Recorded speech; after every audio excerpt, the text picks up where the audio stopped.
স্বামীর অথবা মুরব্বীর নাম ধরে ডাকা যাবে কিনা? স্বামীর নাম ধরে ডাকা যাবে, সমস্যা নেই। মুরব্বীদের নাম ধরে ডাকা উচিত না। মুরব্বীদের নামের সাথে কিছু বললেও পাশে একটা বিশেষণ থাকতে হবে। চাচা, অমুক চাচা, এরকম বলতে পারেন। নাম ধরে ডাকা যাবে না স্বামীর, এটা ঠিক নয়। স্বামীর নাম ধরে ডাকা যাবে। আর স্বামীর নামের ক্ষেত্রে সাহাবায়ে কেরাম যা করতেন, সন্তানের নামের সাথে মানে বাবার নামকে সম্বন্ধ করে ডাকতেন। যেমন ধরেন একজনের সন্তানের নাম আব্দুল্লাহ, তখন স্ত্রী ডাকতেন ইয়া আবু আব্দুল্লাহ, এভাবে ডাকতেন, হে আব্দুল্লাহর বাবা।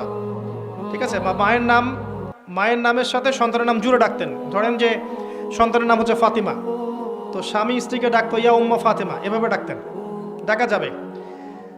আর অবশ্যই স্বামী স্ত্রীর সম্পর্কটা ঐশ্বরিক, এটা হৃদ্যতা, ভালোবাসার সম্পর্ক, এটা সবরের সম্পর্ক, প্রেমের সম্পর্ক। তো এখানে অসম্মানজনক কিছু হয় এমনটা কারো পক্ষেই করা উচিত হবে না।